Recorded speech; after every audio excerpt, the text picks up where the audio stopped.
Welcome back. ಮೊನ್ನೆ Goa film ಫೆಸ್ಟಿವಲ್ನಲ್ಲಿ ವೇದಿಕೆ ಮೇಲೆ ನಟ ರಣವೀರ್ ಸಿಂಗ್ ಅವರ ವರ್ತನೆ, ಕಾಂತಾರ ದೈವದ ಅನುಕರಣೆ ಬಗ್ಗೆ ಸಾಕಷ್ಟು ವಿರೋಧಗಳು, ಟೀಕೆಗಳು ವ್ಯಕ್ತವಾಗಿತ್ತು.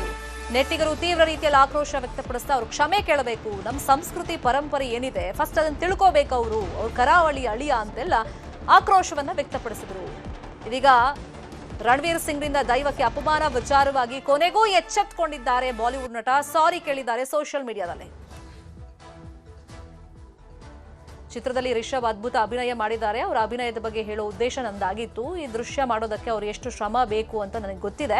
ಅವ್ರ ಬಗ್ಗೆ ನನಗೆ ತುಂಬಾ ಮೆಚ್ಚುಗೆ ಇದೆ, ಹೆಮ್ಮೆ ಇದೆ. ದೇಶದ ಪ್ರತಿಯೊಂದು ಸಂಸ್ಕೃತಿ ಸಂಪ್ರದಾಯನ ನಾನು ಗೌರವಿಸ್ತೀನಿ. ನಾನು ಯಾರ ಭಾವನೆಗಳಿಗಾದ್ರೂ ನೋವನ್ನ ಉಂಟು ಮಾಡಿದ್ರೆ ನಾನು ಅದಕ್ಕೆ ಪ್ರಾಮಾಣಿಕವಾಗಿ ಕ್ಷಮೆ ಯಾಚಿಸ್ತೀನಿ ಅಂತ ಸೋಷಿಯಲ್ ಮೀಡಿಯಾದಲ್ಲಿ ರಣವೀರ್ ಪೋಸ್ಟ್ ಅನ್ನ ಹಾಕಿದ್ದಾರೆ.